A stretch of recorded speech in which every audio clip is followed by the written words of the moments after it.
Good afternoon, everyone. I'm going to call the meeting to order if I can. It looks like we're right on time. And I have to say it's lovely to have so many people here. Everybody's around the table and we have Trustee Kaiser and Doherty online as well. So it's nice to have a full house today. So thank you for being here and welcome to September.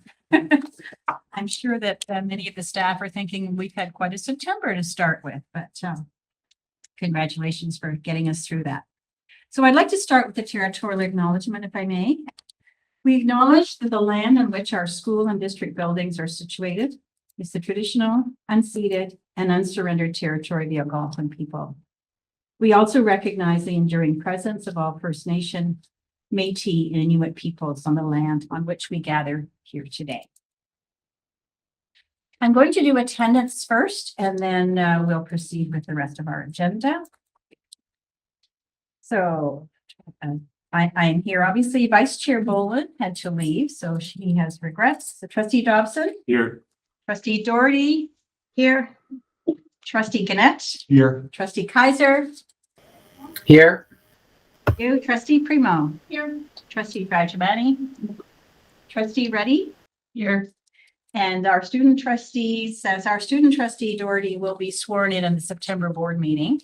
And our other student trustee is not available, I don't think, for part of this afternoon. She said she might try to join us virtually for part of it. So trustee Ding, student trustee Ding. So for staff, Director Nemi, here. Superintendent Barnes, here. Superintendent Poirier, here. Superintendent Smith, here. Superintendent Kronwald, here. And Superintendent Nickel, here. Excellent. Thank you very much.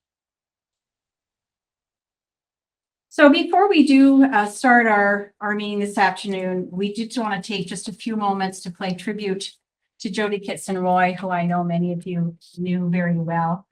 An amazing individual who will be missed by so many in our RCDSB family and of course within her own personal family as well. I'm going to turn it over to Kristen just to start off with, and then I'll finish up as well. Thank you, Chair. Jody Kitson-Roy was hired by the Renfrew County District School Board on March 4th, 1996, and worked as a teacher, vice principal, and principal for the RCDSB for 28 years. She is affectionately known as Miss Jody and was a strong leader across the district.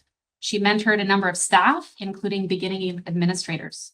Miss Jody was also an active leader with the Ontario Principals Council, both at the local and provincial levels. She worked at Beachburg, Palmer Rapids, Rockwood, and Cobden District Public School. Jody played an active role in our Parent Involvement Committee for many years, often serving as the principal rep.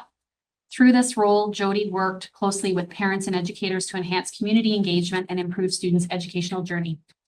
Jody is going to be missed in numerous ways, and her legacy will be that of kindness, empathy, acceptance, and positivity. She was so strong right until the end.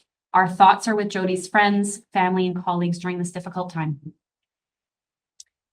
So I've known Jody since she was a teenager, actually. She was involved with the 4-H program when I had the privilege of working with the program at that time. She was an outstanding young woman with a lively and joyful spirit and demonstrated great leadership skills even as a teenager. Obviously, she continued bringing joy and leadership to so many students, teachers, colleagues, parents, her family, and the community. Her joy of life and her infectious smile will be missed, and hopefully her spirit will continue to thrive within all of her family and friends. As you can see, we have a bit of a tribute to sunflowers today, and I thank those who were involved in bringing that forward. You'll know that sunflowers were very important to Jody. So each time you see a sunflower, you know that Jody is close by. Sunflowers bring joy and positivity, symbolizing strength, good fortune, admiration, and loyalty. They remind us of hope and optimism in difficult times, which describes Jody perfectly. Let us take a moment to silently thank Jody for the joy she has brought to all of us and to support Jody's family during this difficult time, because we just stand for a moment of reflection.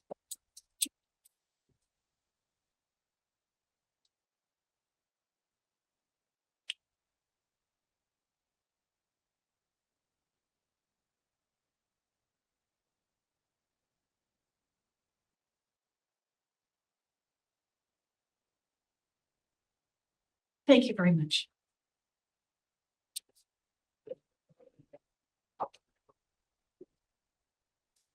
So with that, we'll turn it over to trustee Gannett to lead us in our program and student achievement committee. Thank you, Chair. The Program and Student Achievement Committee meeting on September 10th, 2024. I'd like to call it to order. Are there any agenda amendments? I don't see any noted. I move to approve the agenda and I need a seconder. Sure. Okay. All in favor? Are there any conflicts of interest? None noted. There are 4 agenda items that we're dealing with today. And the first one is the summer learning report. It's for information only with recommendations. And the superintendents, Carrie Cronwell, Jenny Smith, and Scott Nickel will be the presenters. Thank you. Okay, I'll start us off. So I'm going to talk about the summer booster program. So when we talk about summer, we had 83 students involved in the learning. So it demonstrates the importance of learning to our families and importance of achieving to our families and students over the summer. The reach of the program, we had 10 classrooms in 7 schools across the school board. So we had some good reach across that. So that was made up of 19 SK students, 41 grade 1s and 23 grade 2s. The program focused on, core reading, phonics program, student wellness and engagement, and then also there was some math focus on that as well. So great participation, great feedback across for that. So we had some core data too that we really focused on. So with the reading specifically, we focused on the core phonics screener. So really looking at letter sounds, and we saw improvements across from 80% to 86%. And again, we looked at scores pre and post reading for students that went from 33% to 53%. So really focused, and we're looking at a program that's running half days for 3 weeks. So it's really short intervention program, but really big gains over that. And we lean on some resources that we use were core phonics screener, Acadience, Lawson numeracy continuum. So really utilizing our resources to that we use throughout the year to re-enhance our student achievement in the summer as well. And just to kind of finish, I just want to kind of show the impact with share some parent feedback from the program over the summer. So this program is outstanding. It gives children the ability to continue expanding their knowledge and creating new relationships. Another parent, thank you for continued support and dedication with building children's confidence. The educators continue to make learning fun and enjoyable for all children. The environment was the perfect space for the student to flourish and become overwhelmed or overstimulated. I am truly grateful. So some highlights from parents, some really positive feedback, some really good gains over a short period of time for literacy and reading. So yeah. If I could go next, thanks. So with the summer co-op program, you can see the justifications for the importance of the summer co-op program there in terms of 4 key points. And just to unpack that a little further, so 100 students participated in the summer cooperative education program. Of those, 85 remained after 2 weeks. And so 80 of the 85 were successful by the end of the summer, and 3 that were not successful will be so by the end of this first term through their credit recovery. The students, and in terms of the impact, which I want to share, so when speaking with Joe Lavoie, who oversaw the co-op education program, he shared just to animate the impact from this. So students that couldn't do the co-op because of timetable complications, so students that would have, as an example, wanting to finish in 4 years, and they weren't able to fit in cooperative education, but they still wanted to get their high skills major, their specialist high skill major, they were able to take the co-op program in the summer to be able to achieve that. In addition to that, though, there were half a dozen students as well that were 1 or 2 credits short in terms of graduation. They were able to successfully complete that and have their graduation, their diploma by the end of the summer. And the final one that I'd like to share with you too, it's an unusual one. So a student that came to us from Southern Ontario and required 2 credits to graduate, which you're able to do through cooperative education as long as you have enough hours for that. And after speaking with his mother, after Joe finished speaking with his mother, he learned that he was a high-risk person that overcame some personal challenges in his life. And so his placement was at the Renfrew Teen Challenge. He ran into the director this past week and was very appreciative of the work that we were able to do to help this student achieve his credits. So I thought that was an unusual but a very special story to share with Cooperative Education. So I'll turn it over to Jen. And I'm just going to speak briefly about the summer student work experience program. So that's the program we've been doing for a number of years, which provides students who are at least 16 years of age and who also have an intellectual disability with a maximum of 40 hours paid work experience at placements across the district. And it's a really great program where it's supported by the Student Specialized Services team, and they, support the program through students getting the great opportunity of experiencing an application process and an interview process, learning health and safety skills, really focused on authentic on-the-job work experience training for those students. And we did have 10 students in the program this year. They worked as custodial positions across the district, as well as teacher assistants in the summer booster program that Carrie just spoke about. And really, one of the highlights of the program is the job coaches that they supported, and they provide that individualized support for the student to be successful. They work with their supervisors to make sure they have the accommodations that they need, and really set them up for success. This is a non-credit program, but like I said, they do have this great experience and also have a paid experience, which is an excellent opportunity as well. And they wanted to really highlight that they really focused on parent communication throughout the process of the summer too, just making sure that we were really communicating what was going well, where struggles might be, so that they're continuing to build on the strengths of the student. Thank you very much, superintendents. I just wanted to speak for a minute after being an employee with this board for several decades that these three programs are very, very valuable. It's nice to see that even in, challenging financial times that these programs are continuing. Thank you very much. The second thing we have on our agenda today. Excuse me, Sorry. I just have a couple of Oh, questions. I'm sorry. I didn't see Mr. that. Chair, no problem. No problem. Just- I guess, Carrie, on the summer booster program, do you have a sense of kind of the numbers compared to last year? Or are we kind of, and I may not be fair to ask you that question, but I'm just wondering if we're kind of on, keeping the numbers stable for summer experience, or whether it's going up or down. Maybe Jenny, you have a bit of a sense of that? Yeah, and I don't have the exact numbers, but I feel like we were fairly About the same? about the same. There were actually one or two places where we were able to run a program this year where we hadn't been able to in the Okay. past.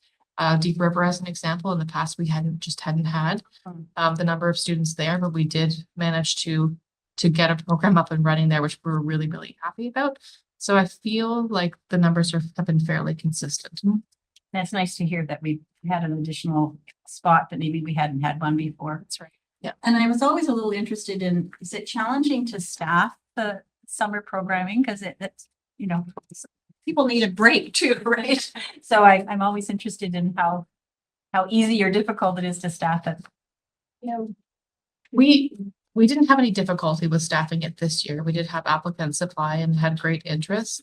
We had the teaching positions as well as the educational assistant positions where we had people interested enough to be able to run and support, as well as the students who came to support the program too. So would I say we would have as many people applying as if it were during the school year? Probably no, but we've been able to find the staff to. It's such a great program. It's nice to hear the responses from parents, and it just makes such a difference to some of these kiddos who just need that extra time, right? And kind of gives them more confidence coming into September, right? Just makes such a difference. And the other programs are great too. The only other one I would just remind us about for next year, maybe, Carrie, quite often the trustees are aware of the booster programs in their area. This year, we really weren't aware. It's just a communication piece. And so if next time you can just remind principal or who's ever kind of looking after it, just to let us know. And quite often, we're keen to kind of drop in or come to the graduation, or, just to let us know when that might be appropriate. So that would be something just as a reminder. Thanks, Susan. Is there any other questions or comments? Anybody have any? No, none noted. Okay. Go on to number 2 on our agenda, and that's program and or service review cycle, year 3 of renewed strategic plan report. I'll turn it over to our director, Kristen. Thank you, Chair. So as part of the current strategic plan, there has been an ongoing effort to review the various programs and services that are offered through the RCDSB. And you can see through the report a little bit of the historical part that shows first we had an elementary review, then we had the secondary review, and then the review of alternative and continuing education started, or sorry, not alternative, adult and continuing education. And that started and was completed last year. You received the presentation by KPMG with the 17 recommendations. A working group was established. They have been implementing changes over the last couple of years to revision the program, and they're going to continue to do that this year. So the plan for the cyclical review of either program and or services is that for the 24-25 school year, which is this current school year, we are going to stay the course with focusing on revisioning adult and continuing education through the work of the working group. And then executive council will review their recommendations, make some decisions, and bring regular updates to the Board of Trustees. And then for the 2025-2026 school year, next school year, we will undertake a new review, and it will be the early years program, which will include kindergarten classes and any early years programming that we have in our schools through community partnerships. So for example, before and after school programs and the childcare programs. And obviously we're not reviewing it the way we would if it was our own programs, but it's a good time to sort of take stock of what we do have and work to improve the collaboration between our CDSB and our community partners. Thank you. Any other questions or comments on this overview? None noted. Excuse me, Mike, I just had a comment. I appreciate that update. And I guess one of the things that I just noted on your attachment A, where you've got the Ministry of Education review piece. Yeah. That's helpful too, to remind us of all the things that have been directed towards us over the last couple of years and that we have to continue to move forward on. So sometimes we forget that a lot of the ministry directions, I mean, there's a lot to unpack with that. So I appreciate you including that in there as well. I think it helps us to remind us that it's not just the key pieces or the things that we really want to look at, but there are other things that are continually going on that we have to pay attention to as well. There is one recommendation. I can read that out. That the RCDSB approves the program and or service review cycle for the 2024-25 school year. Excuse me.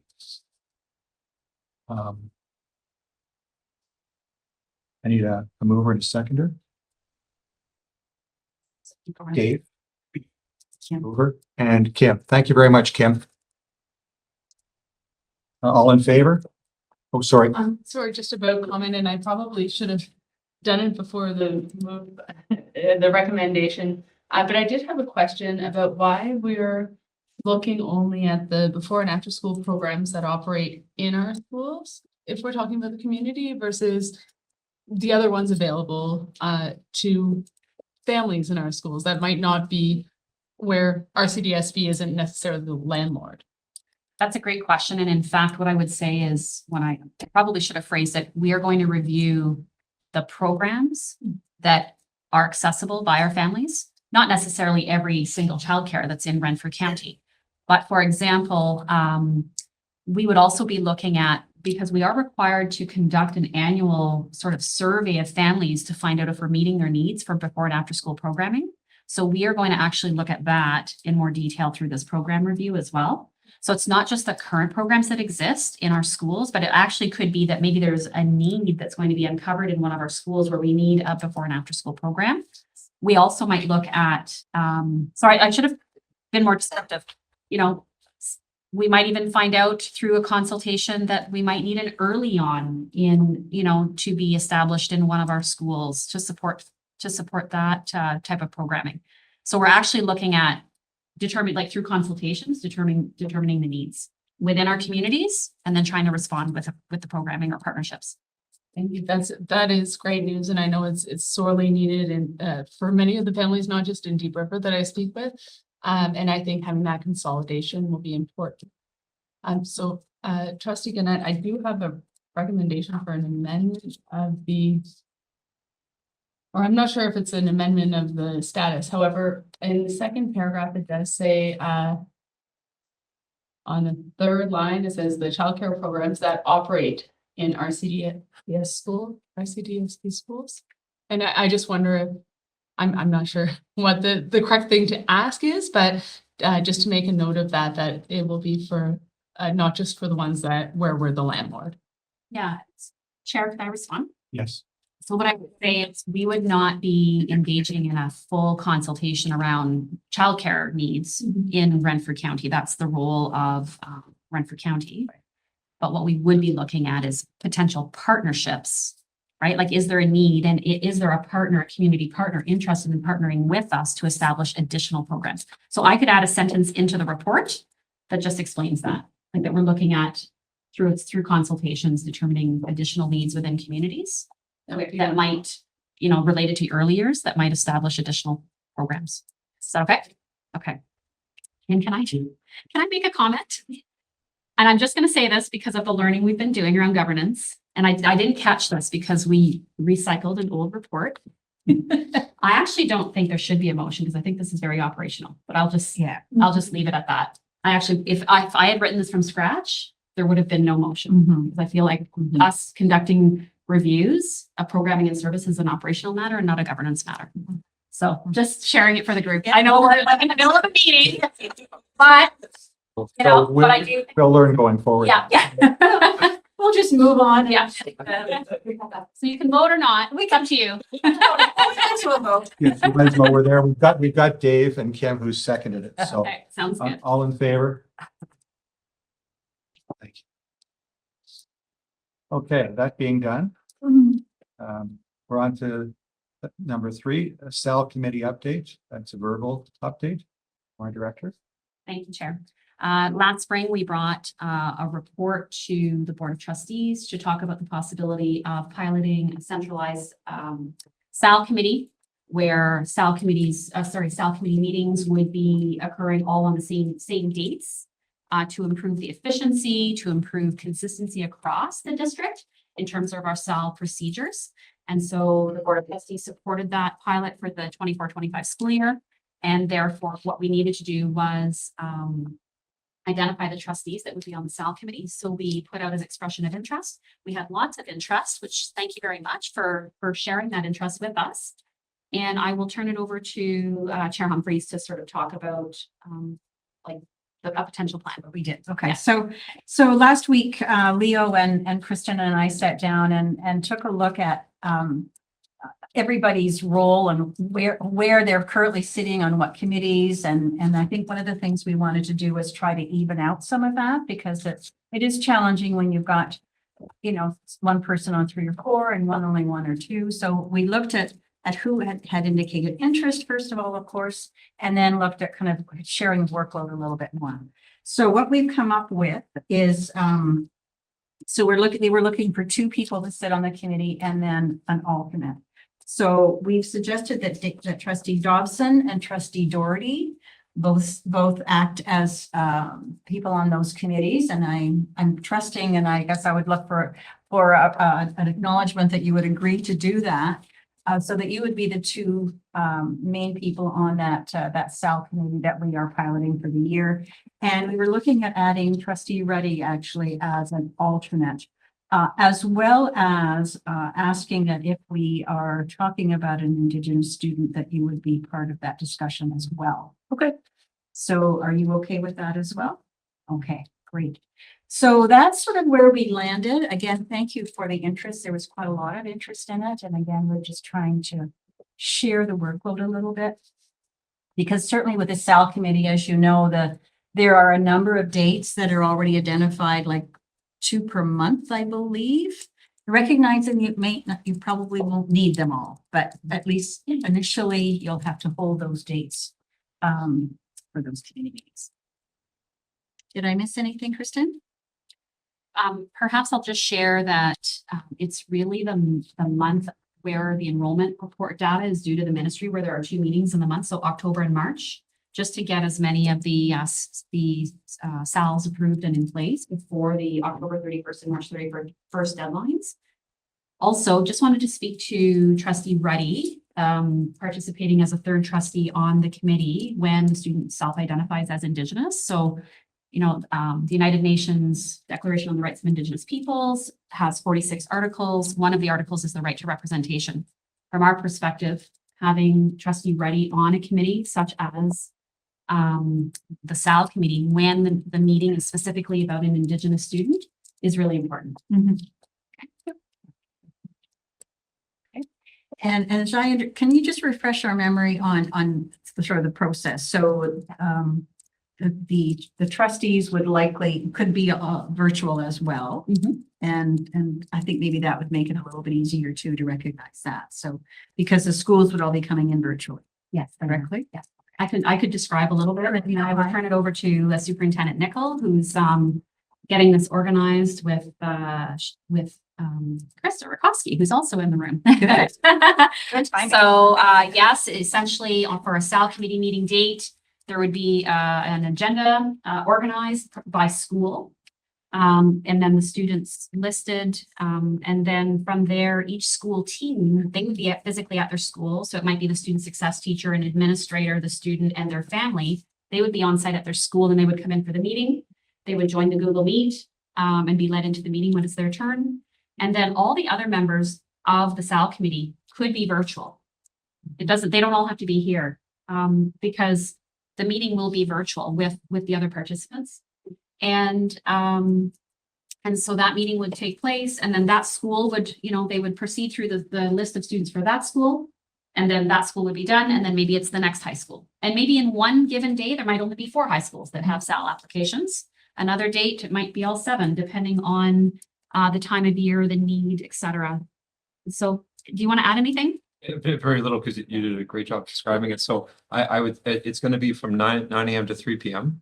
We're also going to include a community partner where applicable for the schools. So as an example, let's say Family and Children's Services is working with a particular family that they could be involved in and invited.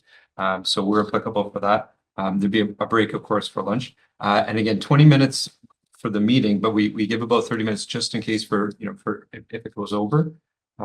And what we also do is we, even though there's a memo that is shared in terms of the steps that schools need to take in preparation before a SAL presentation, we'll also email ahead of time, again, not only for reminders of that, but also in terms of their availability within that day so that they can actually check. So for example, a school may have 3 presentations and 2 of them may be better suited for the morning and 1 in the afternoon, so they can check just to customize for their time as well. And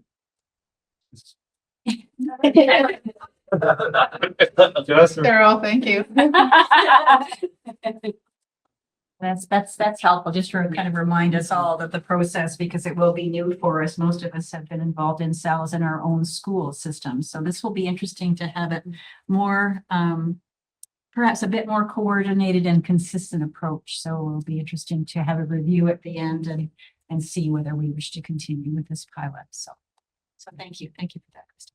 Any other questions on the SAL committee? Go ahead. I have a couple of questions. When centralizing any program, the concern, of course, is that we lose a bit of the individualization by school. So when we have 2 trustees who aren't necessarily representing the school, one of the concerns might be like what is the value add of a trustee coming in?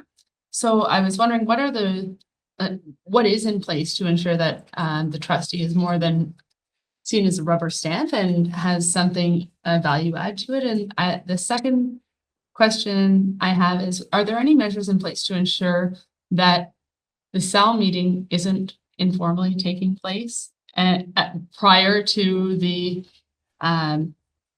prior to the SAL meeting and then simply formalized with conclusions already drawn by the time that they're in there. So those are my two questions, very long.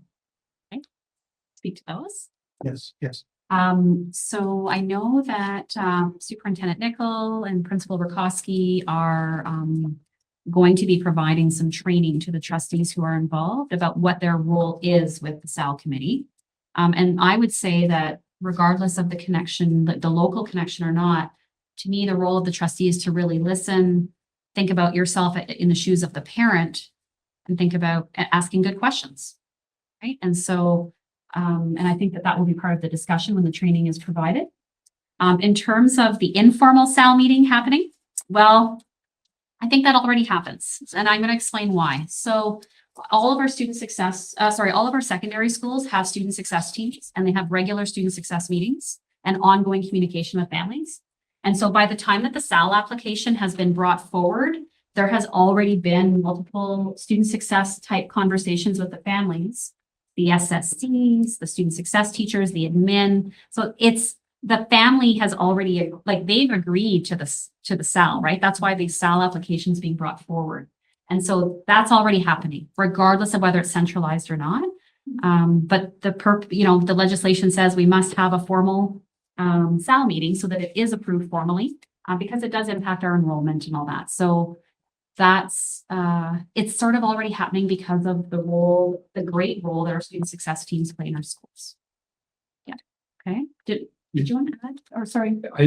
Maybe just a final thing would be that by the time a student arrives for a SAL presentation, everything has been attempted to try and support the student at the school. So there would be a numerous contacts, if you will, between not only within the school, but also outside of the school to try and have student success happen within the school walls. Just one small pause. Go ahead, Sharon.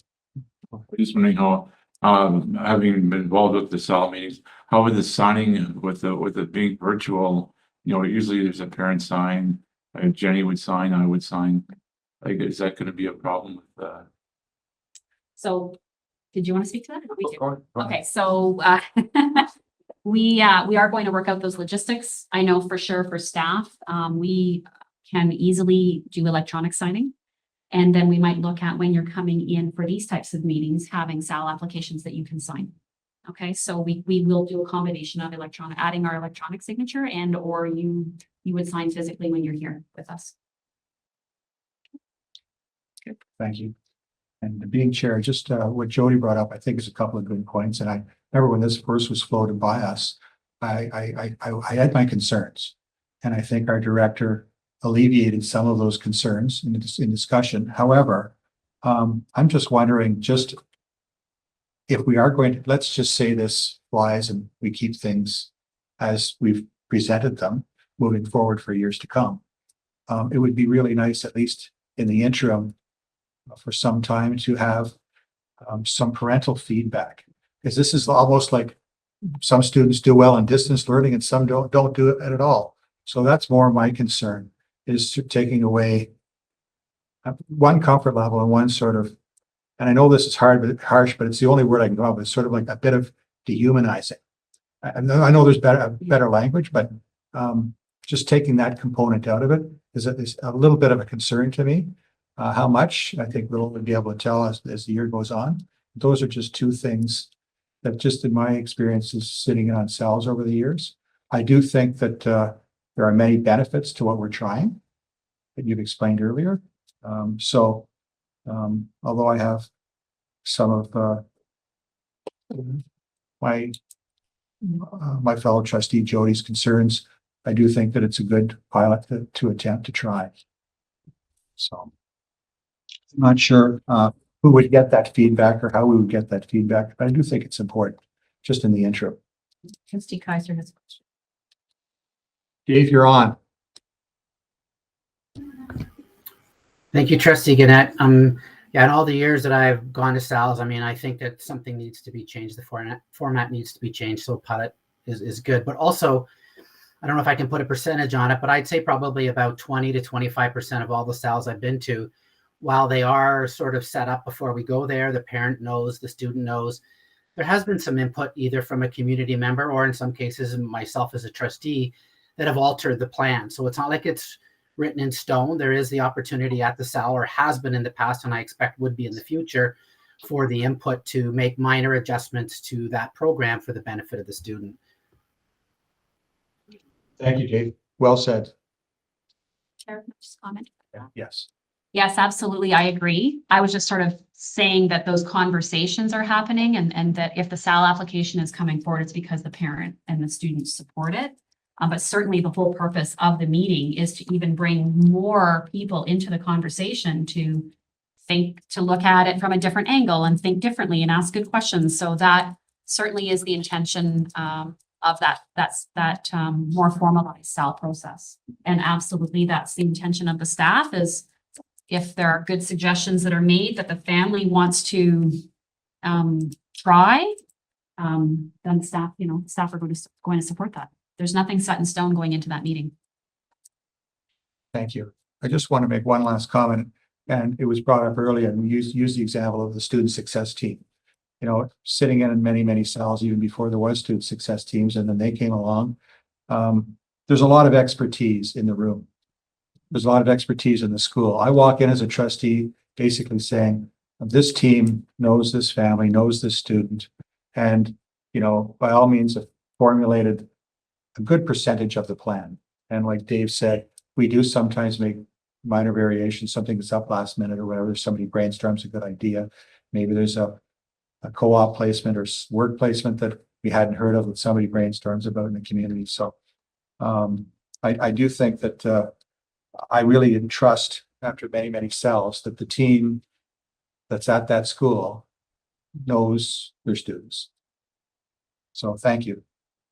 Any other questions or comments? None noted. Okay, thank you.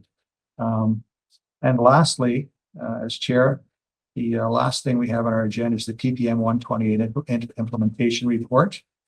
And I turn it over to Superintendent Smith, Jenny Smith.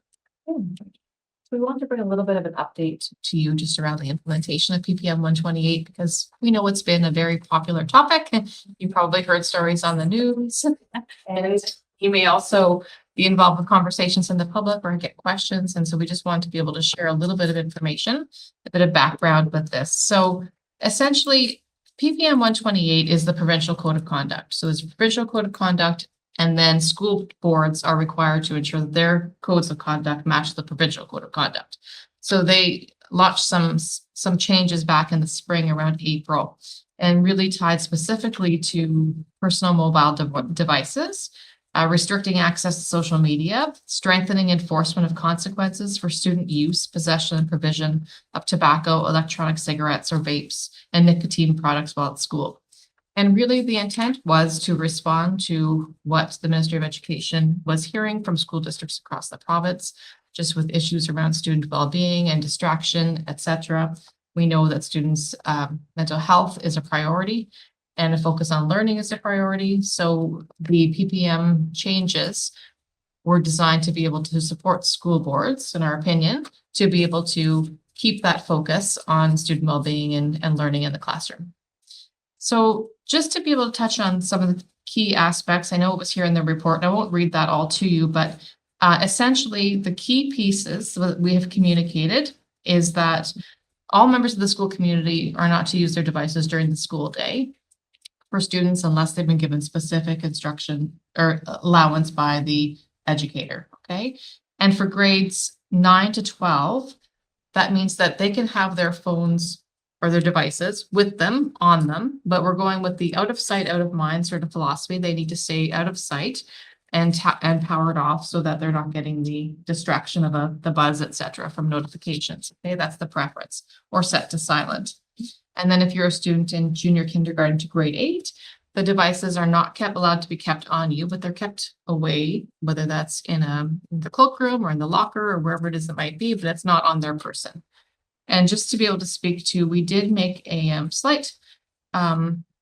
we made a call on this in regards to the grade levels. The PPM did state grades 7 to 12 would follow the same rules that we have said for grade 9 to 12 at a minimum. And so in consultation with our schools, we felt that it would have been a step backwards for many of our schools around grades 7 to 8 had we gone in that direction to say, no, you can have them on you now because they hadn't been able to before. And also given that we have a kindergarten to grade 8 structure in many of our schools, we really felt it made sense, and in feedback from principals, it was better for us to be able to go with a JK to grade 8 and a 9 to 12. Okay, so that's why we've made that shift. And again, it's an alignment because we were to act as in a minimum to do the grade 7 to 12. Did want to mention as well that we know that we do have students and we have staff who do rely on the use of their devices for reasons such as medical reasons. As they may have apps that are helping them to be able to manage health conditions, etc. So we have the ability to be able to say, no, we know that you need it for these reasons, and we're going to create individualized plans of support for you. In addition, we are proceeding with, and we have already had this happening in the past, but with blocking social media access on our school networks, so that students are not able to access on devices attached to our networks. And then PPM 128, the code of conduct really told us very specifically around how we have to intervene when there are issues around this. You know, when we have concerns, when students are having difficulty being able to meet these expectations that we've set out. So we're working on supporting schools, how they will navigate those pieces with their students and their families. But we have included the steps there that have been outlined that we take in terms of if a device is seen, then educators are asking them to put it in a spot in the classroom, put it out of sight again, a little reminders, and then there, of course, can be the referrals to the principal or vice principal should that be needed if the student's having difficulty with that expectation during the school day too, or we have ongoing patterns, etc. And we recognize that students may struggle with this. You know, it will be a bit of and it's an adjustment, and that there are addictive tendencies and pieces that are impacting their ability to be able to manage those expectations during the day. Just habits of pattern. I even said that my son said the other day, you know, I almost pulled it out to check the time, you know, because that's just being used to doing that. So we're realizing that we need to support students, and that's our main goal and priority, supporting their well-being. The mental health team is also developing some plans of support and some resources, etc. In regards to vaping, tobacco, and nicotine products, the PPM language didn't really change a lot of our practices here, to be honest. I mean, we were already intervening if we knew students had any of these products. We were intervening, we were contacting families, all those things were taking place. Really, it's solidifying the language that if they're seen, a student must be asked to hand it over. So that's new in language. They have to give it up, and that we would dispose of it generally if that's the case. And also just making sure that there is a mandatory requirement to contact families to let them know that that's happened. But again, that would have been practiced in the past anyway. So we're moving forward with implementation. So far it seems to be going well. We all asked our schools to let us know this week if there were any concerns that came up from the first week of school, and we haven't heard any at this point. But we'll continue to follow up on that. And like I said, the mental health team is working on developing really supports for people. And because like we said, even when we're talking about vaping, etc., we know that this is a challenge for many, right? So we really want to be able to think about what is it that we're doing to respond to that. We have communicated to all families. We've outlined that clearly. School leaders were coaching students all last week on the first few days of school to make sure that everyone understood the expectations and what that would look like for them during the day.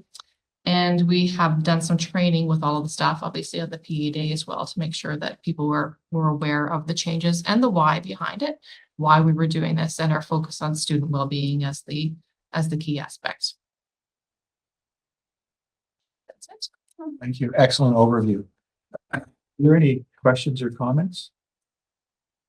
Jody. I have had many. I can go after Dana. Dave, you're first.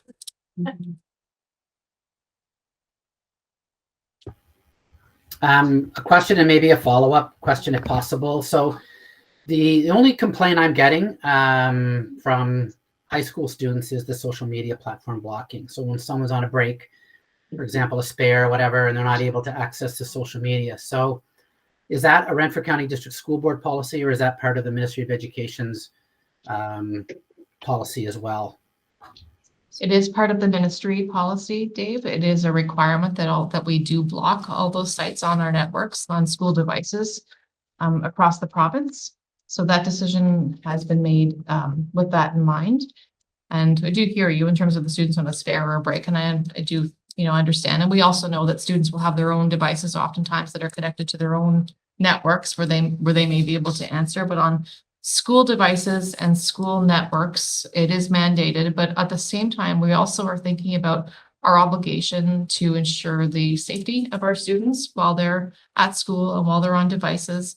And so for us, that's important too, is being able to think about, we know that sometimes there are unsafe things that people are being able to access. And we also feel it's our responsibility to be able to coach them on that and to keep that access limited at school. Just a quick follow-up, if I may. So, I mean, obviously the ministry has mandated this, so it's kind of a moot point, but it reminds me of, they wanted to ban rock and roll, right? They said rock and roll would destroy the world. And you just can't deny social media, and you can't deny the use of cell phones. I don't have anyone that I'm aware of that's complaining about not being able to use them in the classroom, but it just seems kind of ridiculous. And I attended a seminar at the OPSBA a number of years ago where there was a lot of data and research that, students especially do not have access to their phones and do not have access to the things that they're used to on a day-to-day basis is actually more stressful and more detrimental to their mental health. So, I mean, I don't know where any of that research has gone, but I just feel like this is too restrictive, and I know there's nothing I can do about it. It's just my personal opinion, because we live in an era where this is the way of life and you can't change it. And there's nothing you can do about technology moving forward. And, these students rely on it in their everyday life. And then all of a sudden for 6 or 7 hours a day, even though they have their own time, they're not able to access it. So I don't really agree with it. I know there's nothing I can do about it, but I would like to know what's happened to all the research and data that was part of this seminar I went to in Toronto in regards to the mental health aspect and the stress put on children, and especially students, older students who need this access to get through their day. Thank you. Director Neely, great discussion. It is a really good discussion. And so there's ongoing research about the effects of cell phone use and social media on humans' brains, and in particular, the brains of children and youth who are developing. And so when I was at Code in August, Dr. Tracy Vancour, who is a professor at the Ottawa U, presented her research around the brain science related to this.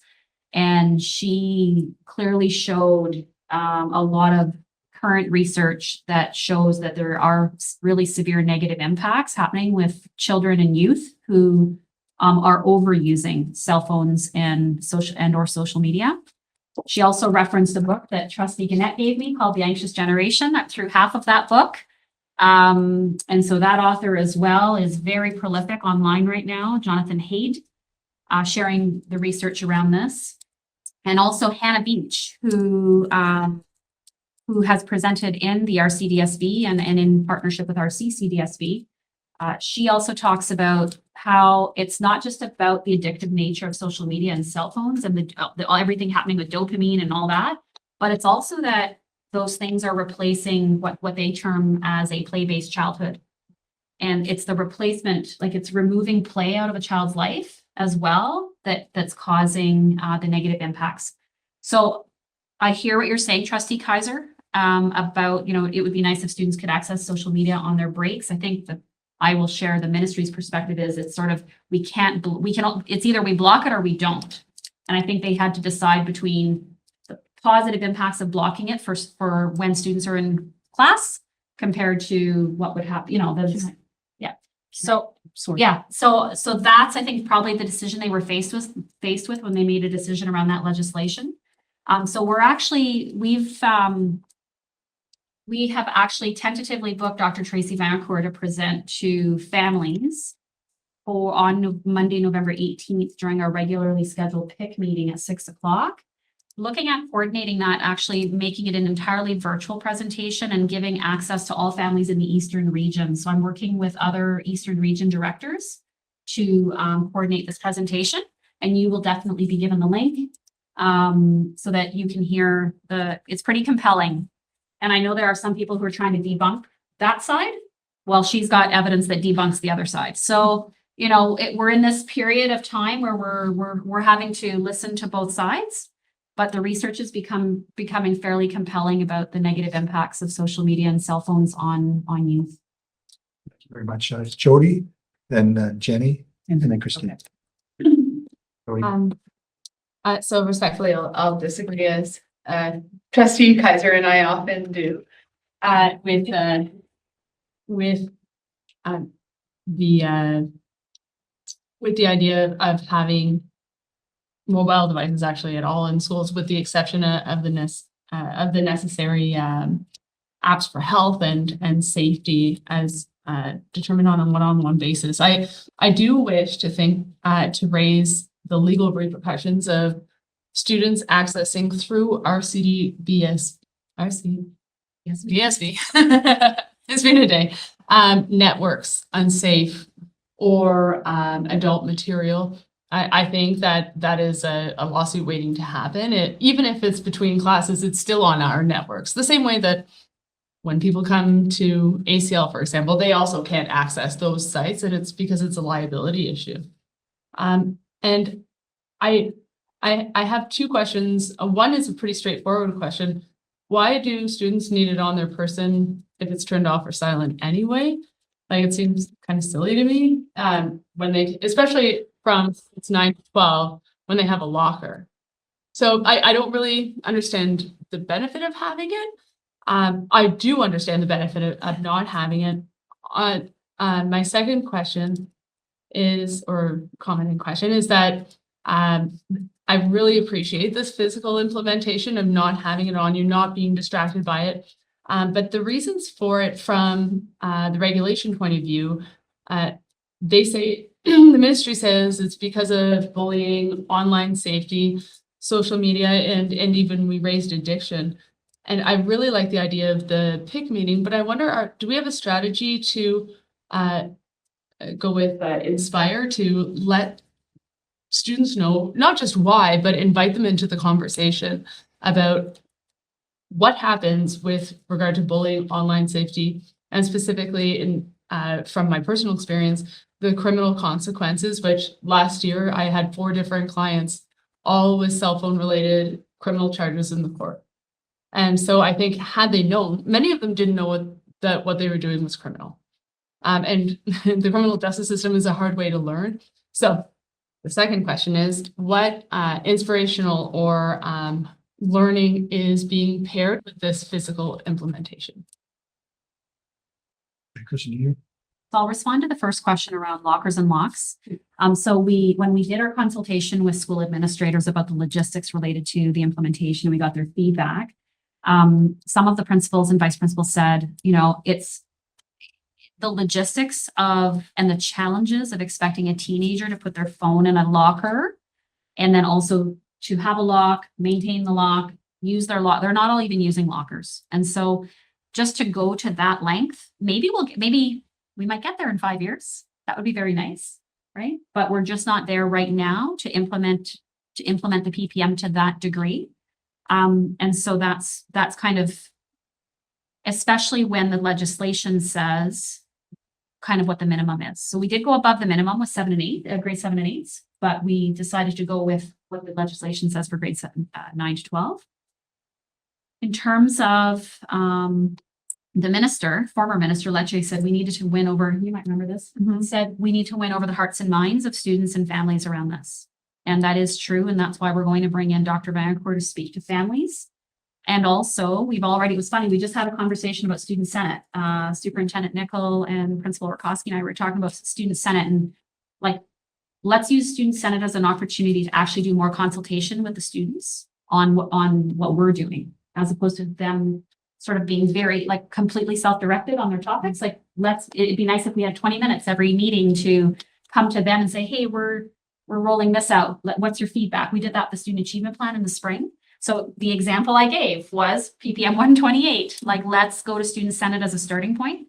But your point's well taken around, because that's what the minister said, like, and I agree with this, that we need to help everyone understand the why behind the changes. So for example, Hannah Beach's presentation last year with families, again, talking about replacing a play-based childhood with a screen-based childhood or a phone-based childhood, right? Like, those are that we need to help people understand what's happening to children and youth with technology.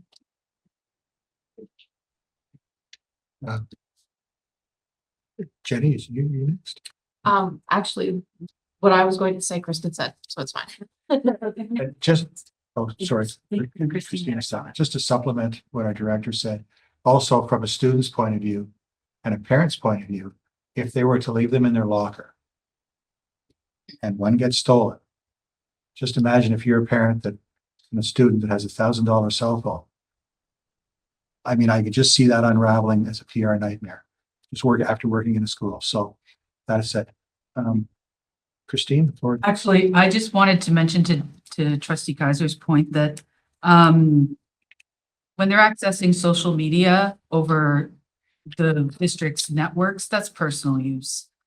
And in any workforce or anything like that, like, if they have data, they can still access all their social media. It's just because they're using our Wi-Fi.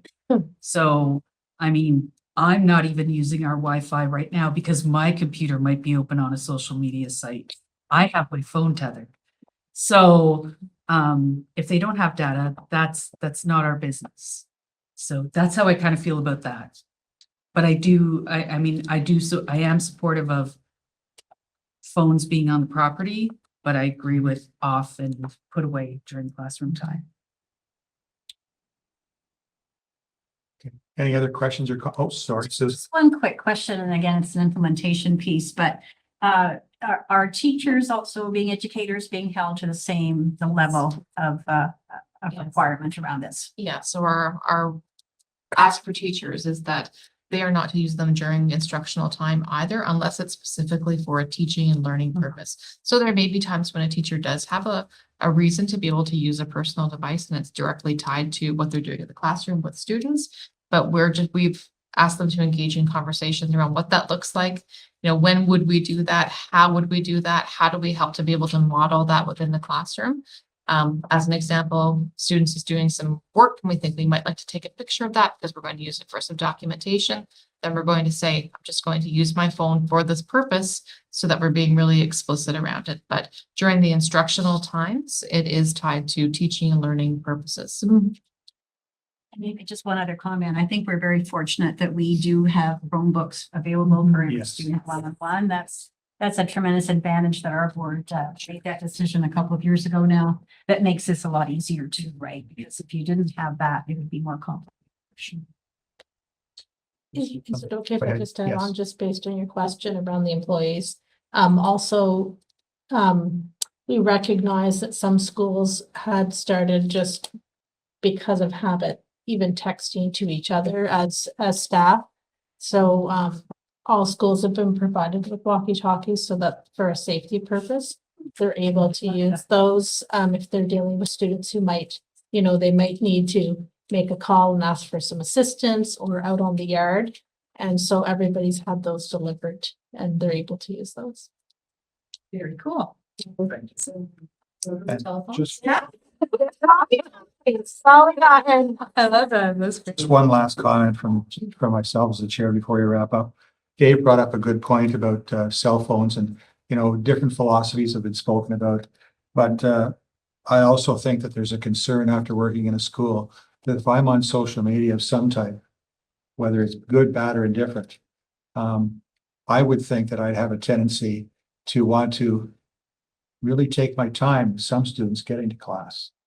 And I think that being noted after working in a high school, I think that if they were allowed to use them in between classes or lunch hour, I do think that getting to class on time, I think, well, doing anything on time, whether it be a job or whatever, is important. But I think that it would really increase those stragglers. Just because they're teenagers and they're on social media and they're in the middle of something and Yeah, and you say to a teacher, but I was just, well, I mean, if there's 5 or 10 students in a typical class doing that, it really makes things somewhat dysfunctional. So, Kim has a question for you. Kim, we'll save the best for last. Kim, go ahead.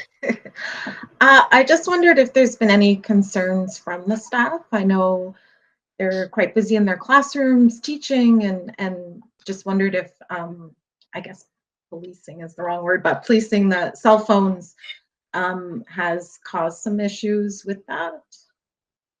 No, Like just time and, sorry.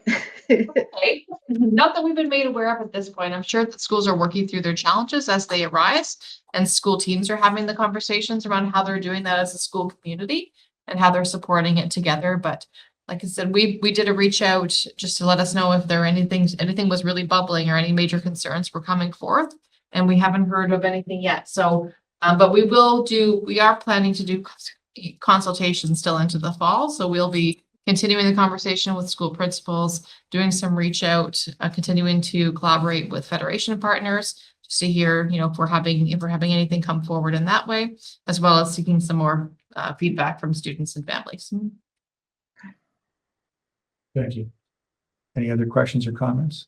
And I'll just make one quick one. I do know that we got tired of listening to things about COVID, which is in the past, but I saw an interesting interview from a number of parents a little while back and say, they all had rules at home about devices. And then when it happened, when COVID happened, they sort of got thrown out the window. So we're dealing with sort of a double whammy where kids at very tender ages, it's their right arm. So we as educators are very cognizant of making this adjustment, but making this adjustment with caring and empathy whenever we can. So that being noted, from what Superintendent Jenny Smith said, I feel confident that our employees are going to make the adjustment just as well as the kids, although I'm sure it's going to be more challenging for our youth. So that's my closing statement. If there are no other questions or comments, thank you for the rigorous debate and discussion. And I'd like to make a motion for adjournment of this committee. Okay, any seconders? Seconder? Carthy? Thank you, Carthy. All in favor? Okay, this meeting's adjourned. Thank you. Okay, just before we go on to the Finance and Resources Committee, do we want to take a 5-minute break, a 10-minute break? Maybe we'll do that. And Trustee Ruddy will be leading the committee meeting because Trustee will be away. So First time for everything, guys. let's want this. You'll be great. You got your coffee going. Don't worry. Okay, so we'll take a 10-minute break. Dave Kaiser, you've got a question, Dave? Just to comment, I'm still a bus driver temporarily, so I will probably have to leave around 20 after 2, a quarter after 2. If the Okay. meeting's still on when I get back, I'd be happy to join, but I have to pick up my grandson. Okay, thanks, Dave, very much. Happy bus driving. Pick it up screen. Over to you, Trustee Ruddy. All right, so now we are doing Finance and Resources Committee. I am, has everybody reviewed the agenda? Yes, okay. So can I get a motion to accept the agenda for the committee for September 10th, please? Moved by and seconded by down there. We got everybody? Okay. Yeah, so Kelly is doing that, right? that's Dawn. Dawn, okay. So I am going to hand the floor to moved, seconded, passed. And then I'm going to hand the floor over to Kristen. Great. So the first report is really a report to bring about a discussion about the possibility of making some changes to board and committee meeting date times, really, and structure. And so I'll give a brief overview, and then I'm going to turn it over to Chair Humphreys to lead the discussion because it really is a trustee decision, and staff will support whatever format, start time that you would like, but we thought we should bring it forward for discussion. So policy 9 is what outlines the requirements related to our regular board meetings, as well as the committee of the whole and standing committee meetings. Currently, we start our committees meetings. Usually they occur on the second Tuesday of the month. We usually start them at 1 o'clock as we did today. And then on board meeting days. Board meeting days are usually the last Tuesday of the month. And our formal board meeting starts at 3:00. And we have a committee of the whole that often starts at 1:00, 2 hours before. And so you may have noticed last year that on the board meeting day, it was getting a little bit cumbersome in terms of figuring out timing for some, for committee of the whole and then the board meeting to officially start at 3:00. And the board meeting needs to start at 3 because usually we start off with a presentation, we have guests coming. And so we were noticing that. So that's what started the conversation. But we also then started discussing the fact that by starting at 1:00, we're really putting pressure on our student trustees to attend and to miss class, to attend the meetings. It seems a little bit counterintuitive to have our students miss school to be able to engage in this work with us. And so there are sort of two parts to this conversation that we'd like to talk about. One is considering shifting the time further into the day, for example, like a 2:00 or a 3:00 start on both days. And that would assist, there would be two main reasons for that. One is it would assist student trustees in being able to attend and without missing classes or as much class. And secondly, it would allow our staff to use their Tuesdays in a more efficient way, because with a 1:00 start, it sort of is in the middle of the day and it interrupts the day to some degree. And so staff would have sort of more of the day to work with their teams, be in schools, do their work. And then they could come for a 2 or 3:00 start. So there's the start time that we were hoping to talk about today. And then the second part is the concept of committee of the whole. And so in the good governance guide, there's a little wee paragraph about this big on committee of the whole. Essentially, it's meant to be a more informal meeting where more discussion can be had. That would probably work well potentially in a board where not all trustees attend standing committee meetings, but all of you attend standing committee meetings on the second Tuesday of the month where lots of discussion can happen, as it did today for some of the topics.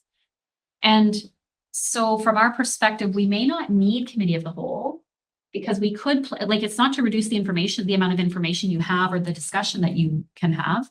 We would just be moving the content either into standing committees or into the actual board meeting. And we're confident that on most occasions, we would be able to do that.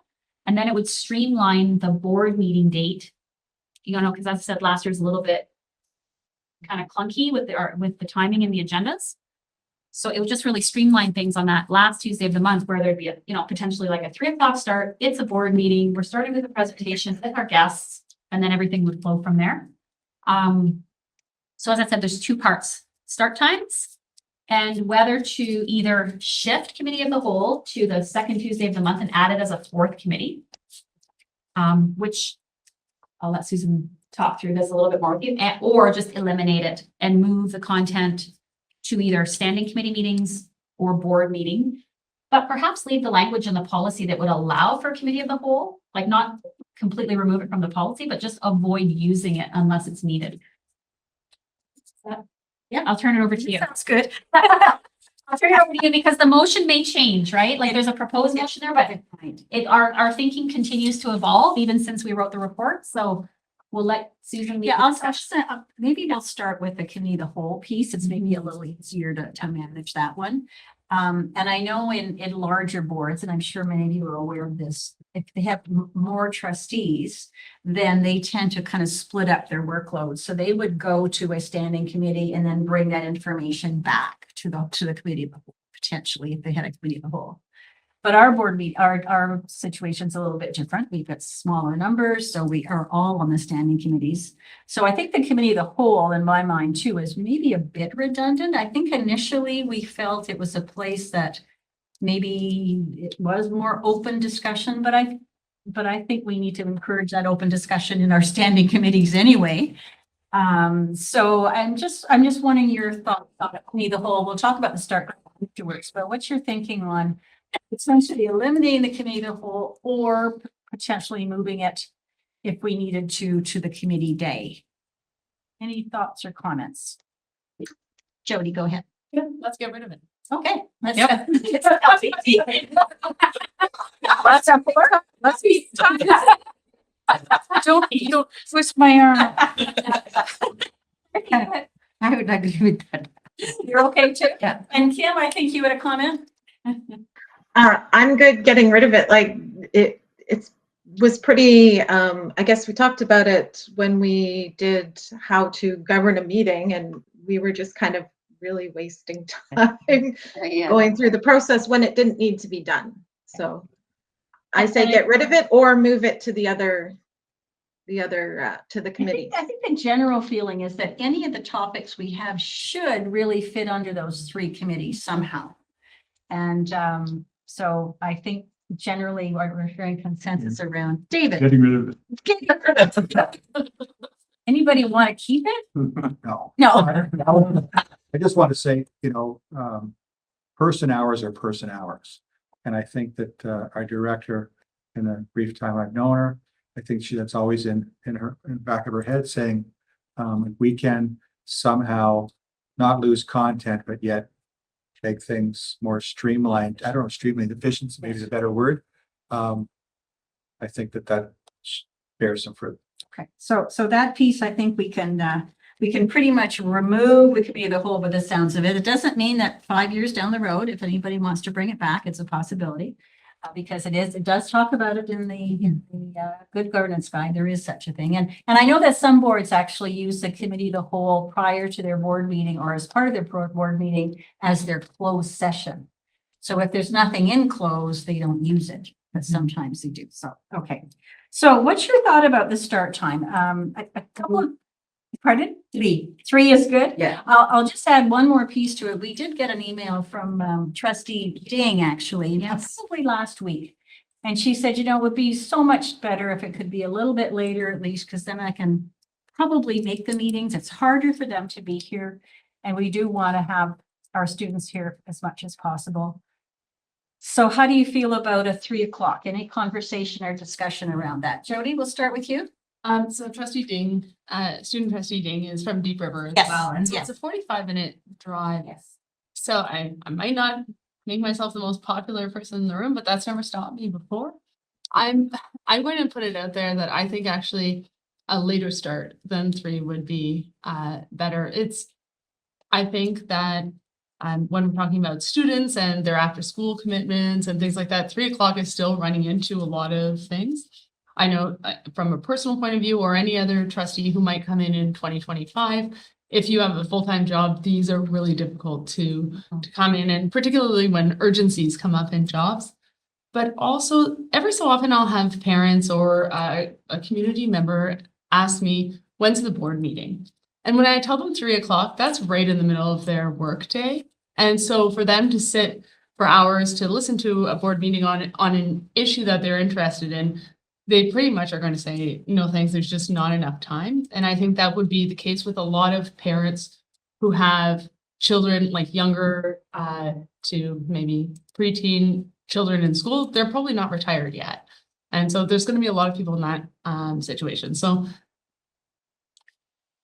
humbly, I'm going to put out the suggestion that maybe a 6 o'clock on Tuesday, if it's the last Tuesday of the month, might allow more of the community to participate. It might allow the students to participate. It would allow me to participate and to get daycare. It's a lot easier. So for me, a later start than 3 o'clock would be ideal for those 3 reasons. Thanks, Jody. Kim, you've got a comment? I would agree that a later start than 3 would work best, I think, for myself, but also like for the student trustees where I have a different perspective since I have one in my house, but we're still asking them to miss school. And depending what they're doing in grade 11 and 12, which is when they're student trustees, like we could be asking them to miss some important classes. I think it would be nice to have them have that student voice here and be able to have it consistently. So I think a later start time, I was thinking 4, but I'm open to later than that if that's what works for everybody. Okay, so we're looking at a 4. We've got a 3, a 4, and a 6 start time now. So, Mike. I'll wait in. I'll add to what trustee Primo said, and that is in the future, when some of us leave this position as trustees, I think it might be more advantageous for someone in the community that we live in to look at possibly being a trustee if we have later meetings. There's a number of reasons why.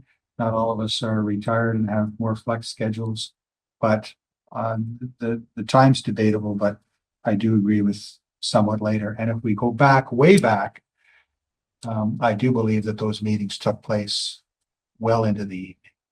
So I don't know if we're just going back full circle, but the time's debatable, but definitely later. Comments? Oh, sorry, Carthy, go ahead. So I'm okay after 3 anytime. Yeah. Because I'm skipping from my work and coming here, and anytime after that is fine with me. Later 6 or 4, anything is fine. Thoughts, Christina? You're being awfully quiet. Not an evening person, but I will for you guys. Would your 4 be better for you? It doesn't matter. It doesn't matter. It doesn't, after like 3, it doesn't matter anymore. Okay. As long as it stays on Tuesdays, like I need some consistency, but Oh, yeah, it'll stay on Tuesday. Yeah. For me also, Tuesdays are better. Thursdays I have my board meeting, then it's hard. Yeah, I think Tuesdays is a pretty strong commitment, so. Dave? I'm just thinking at 6 o'clock might be right around supper time and then you're running until probably 8:30. Like maybe 6 is just a bit too late, but I agree, a later start time for sure. So are you comfortable with 3 or 4? Oh, of course, yeah. So, What about superintendent and all that? okay, what about staff? We'll ask Kristen on this one. Well, we haven't even talked about it, but what I would say is I do know that many school boards do have their meetings in the evenings, especially their regular board meeting, and it does occur in evenings. If you were to poll all the boards in Ontario, I think we would see that that's sort of common. So we will support you in whatever you think is best in terms of your participation and then also community engagement.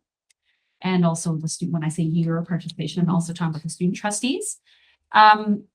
The one wondering I had was a couple just logistical things around travel. So just ensuring that you feel safe traveling after the meeting in the dark, in the winter, that type of thing. I just want you to consider that. I'm not trying to sway you either way, because I, lived up in Northern Ontario and they did do that. And then my other wondering, I'll just leave it at that. That's the main one. I just wanted you to think about the travel in the middle of winter when it's really dark, for those of you who are in outlying areas. Yeah. I think that would be. Yes, Jody? And just a couple more comments to push it to the later. I think that now with our good governance training, we can shorten the meetings so they won't go so long. And also just with regard to the students, I think we also have to keep in mind like extracurricular activities. So if they're in a sport, for example, it would probably be until 4. So I'm wondering if there's a compromise of one meeting starting, like the first meeting of the month starts at 3 or 4 and the second one starts at 6. At what time? 6. Don't look at me. What the I? I'm trying to compromise here.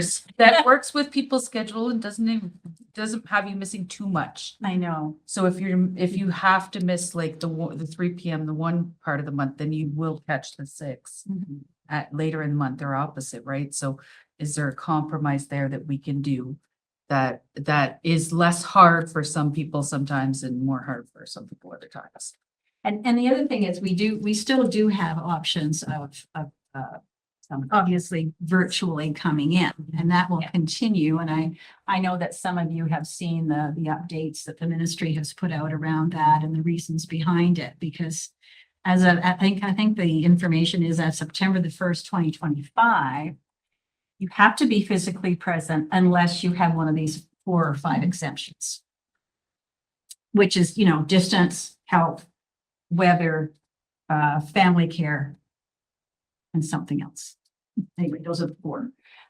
So that's another option as well for us. I don't think there's any question, but yeah, go ahead, Kathy. How many meetings usually you can miss? 3 consecutive meetings? Yeah, if you miss 3 board meetings without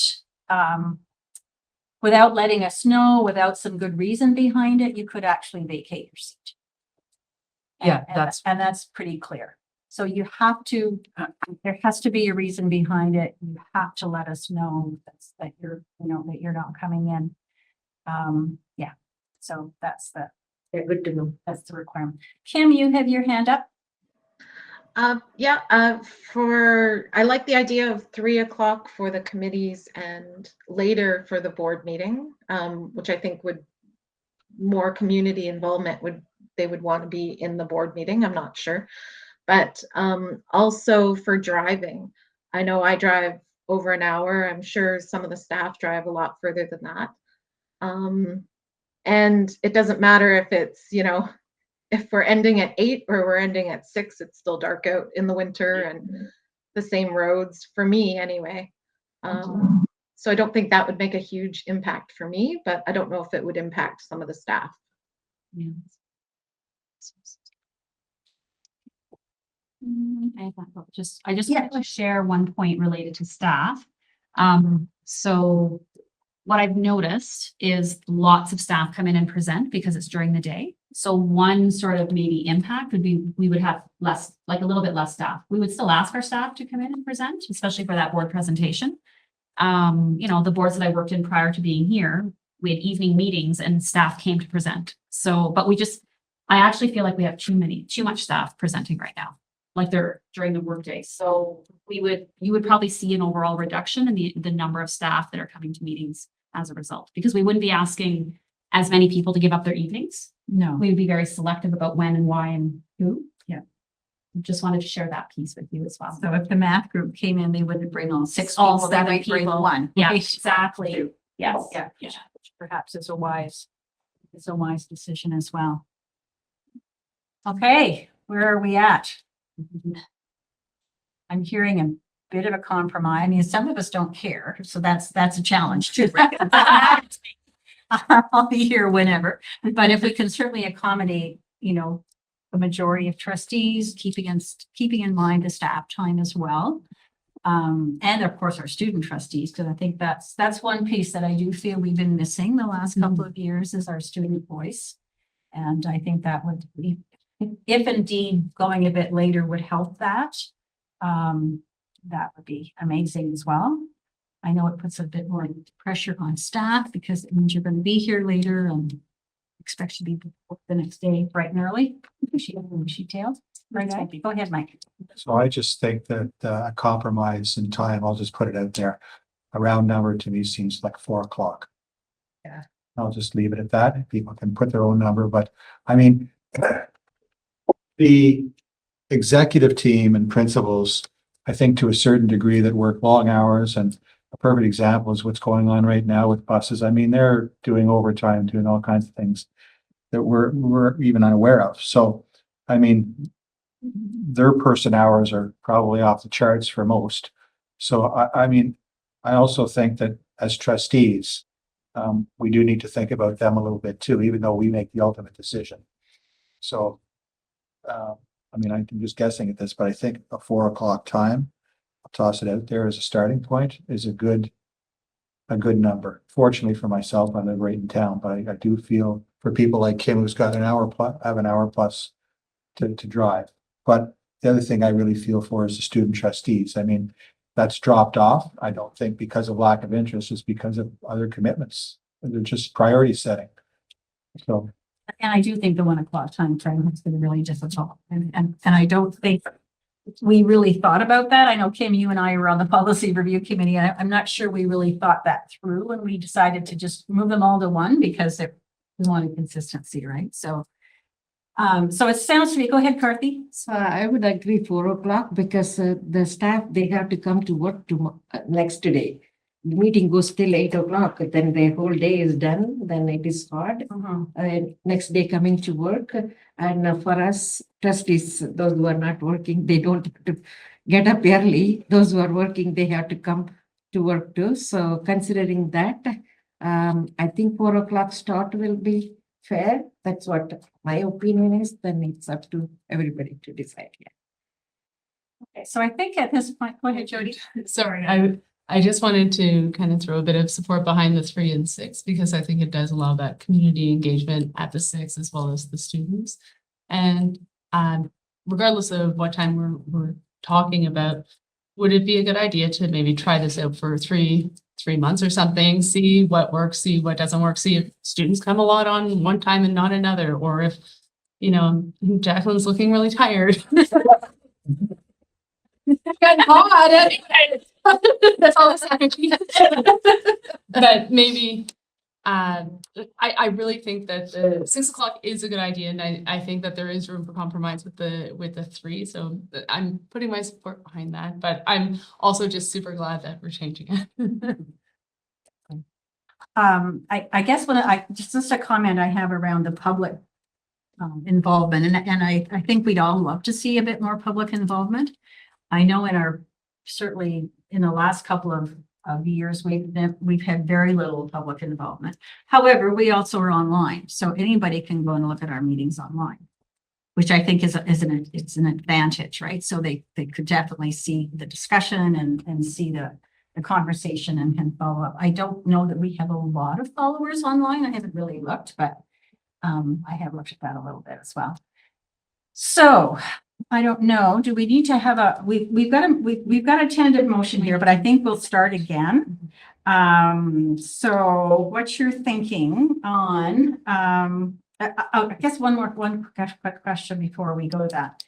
Is it going to be complicated to have 2 different start times in 2 different weeks? Like, do you think that's I think if we keep it consistent to the first and last of the month, it'll be better?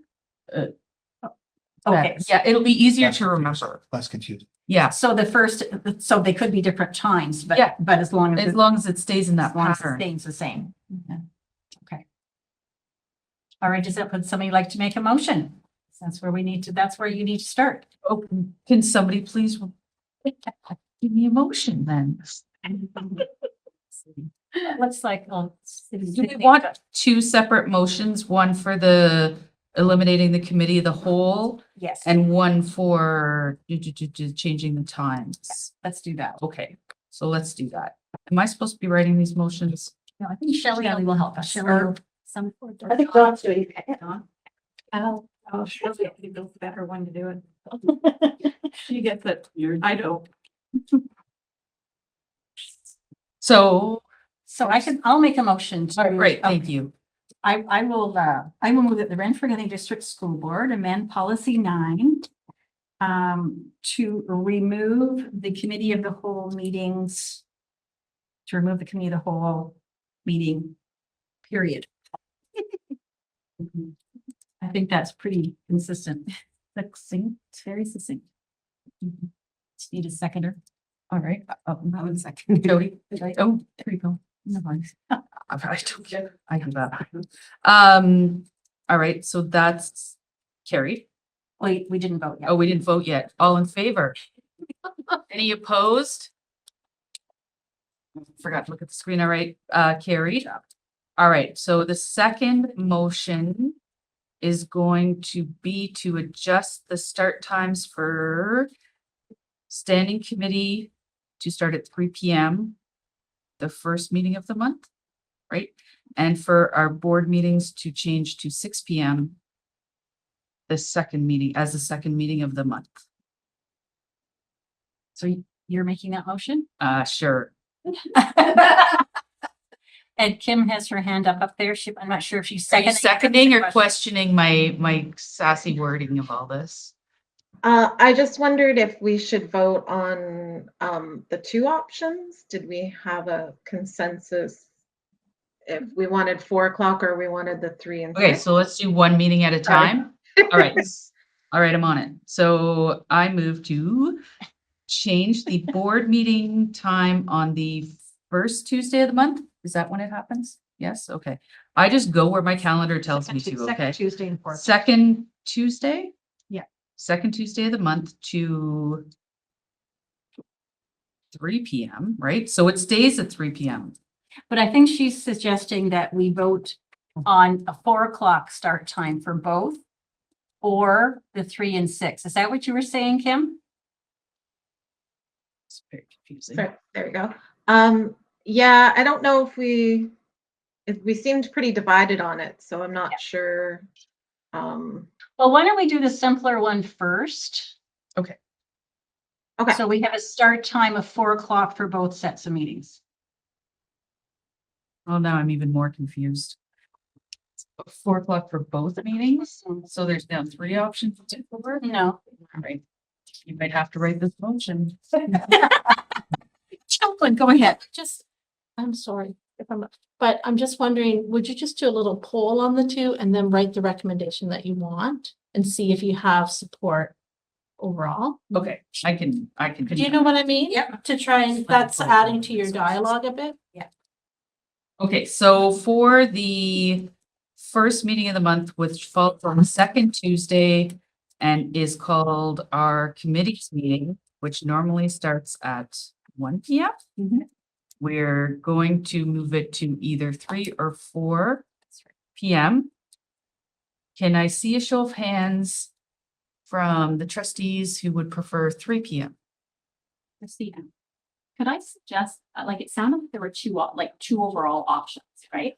I'm so confused about the Yeah, options. okay. I'm doing my best. I know. I'm gonna try to help. So, like, from our I think just based on the dialogue, there's sort of two options that most of you have sort of talked about. One option is both meetings start at 4 o'clock. Okay. The other option is committee starts at 3, board meeting starts at 6. Yes, that's good. So let's say option A is the same start time for both meetings. Before. Option B is a 3 o'clock start and a 6 o'clock start. Or was it 3 and 4? Was that an option? I would say, based on the conversation, it sounded like people might want either a common start time for both, and I think 4 o'clock seemed okay with most. So that's option A, 4 and 4. Option B is 3 and 6. And then that way you can sort of take a poll amongst yourselves about which option you like. Okay. Just make one comment. One quick comment, and that is, if we have a 3 o'clock start, okay, for every second Tuesday, when we do have presenters come in, it's not like it's at 4, so we might get a little bit more, a few more people willing to not have that long a day. As far as staff go, they're nice enough to come in and present to us if we do go with 3 o'clock for one of them. I think can I share my perspective? My thinking would be if you end up wanting to go with, I think you either want to decide on a common start time or different. And to me, if you want to go with a common, 4 o'clock might be the earliest for a board meeting. So based on your feedback. So to me, our staff will be fine with coming in for committees at 4 o'clock. I don't think that's an issue. Because I think to go with a 3 o'clock start for committees and maybe a 4 o'clock for board, it would get confusing for people. So and I'm just trying to summarize what I think the thinking is. That's good. Thank you. But I think I would say either option A, like a common start time of 4 o'clock for both. Option B, a 3 o'clock and a 6 o'clock start. Okay. I will try this again. Can I just take 1 minute though? Because I think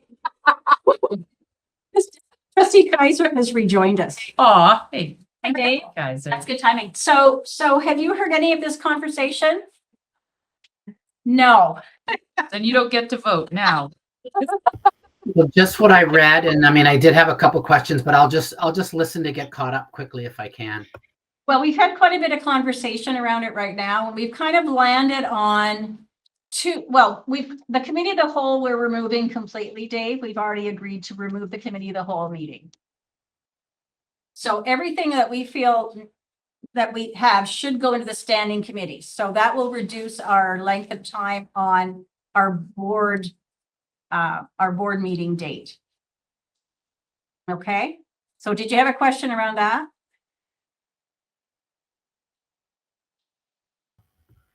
Maybe.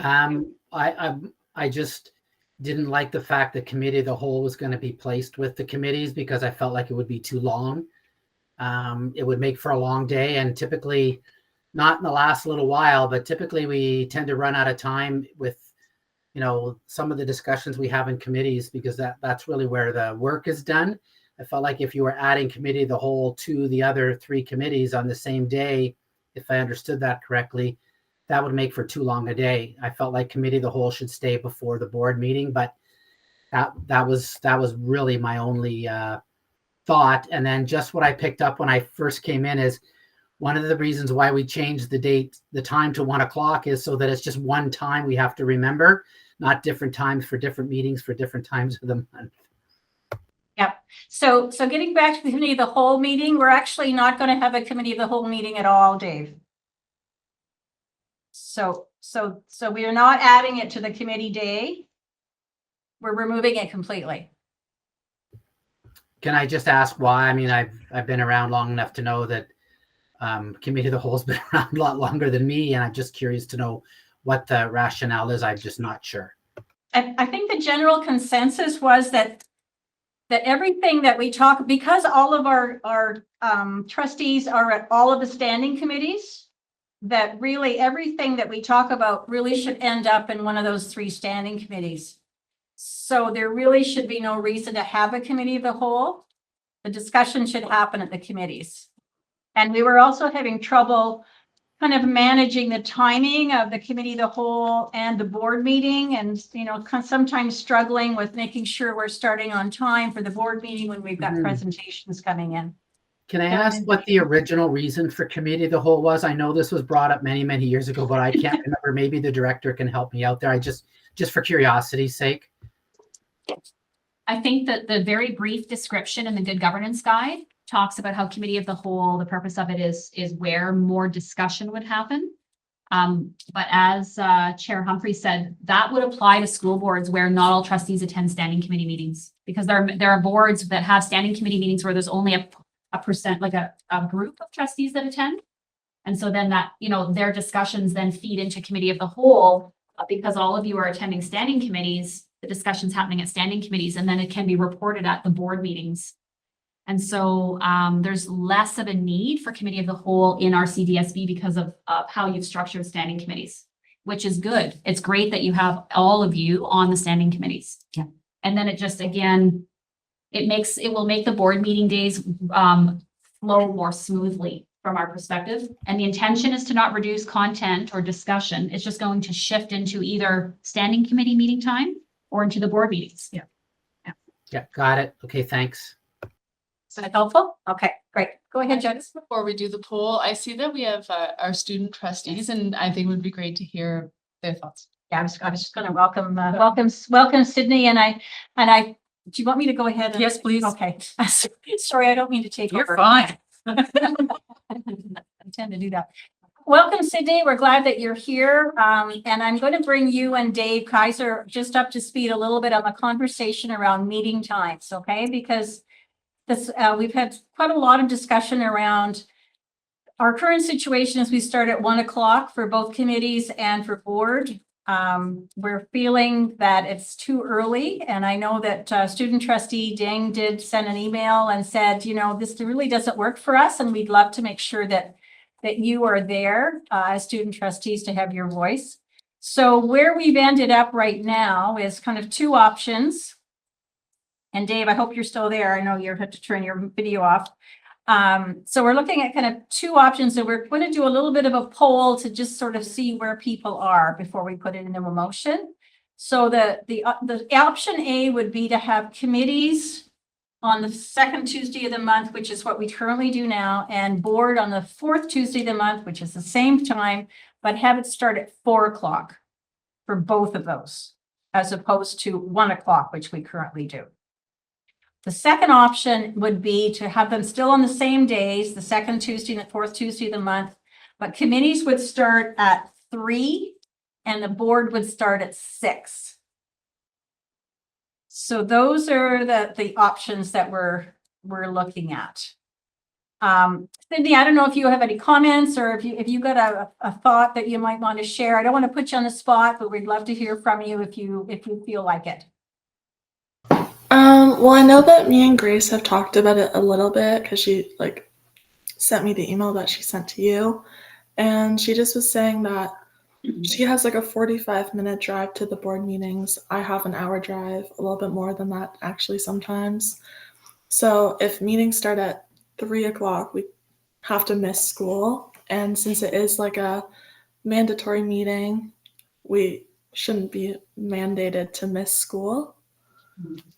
because the student part should come first. So I agree with having it at 4 p.m. for both of them.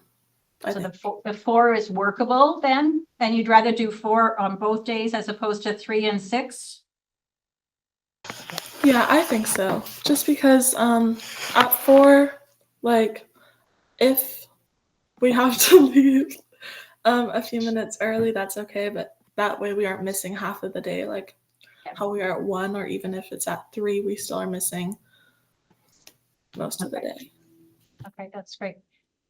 Trustee Kaiser, I don't know if you're still with us or not. I just wondered if you had any questions or comments. And I stepped away. That's what she's. Okay, so when he comes back, do you want to do a little poll and see where Sure. people are at and see what their thinking is? Okay, so hands up if your preference is option A, which is 4 and 4 starts for both meetings. Have 2, 3 traders, 1, 2, 3, 4. Screen is 5, 6. All right, we're outnumbered. Yeah. Yeah. So it looks like the vast majority are looking at 4 o'clock. Yep. I can live with that. So Dave, did you have any other questions or comments?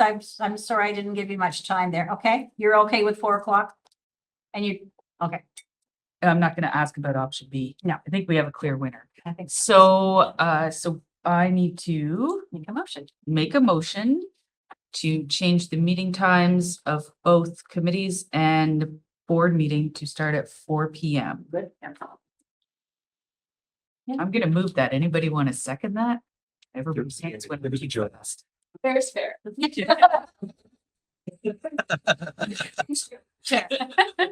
Jody it is. The vote on it. Oh, do we, yes, all those in favor? Opposed? All right, thank you, everybody. And then I just gotta go, anything else?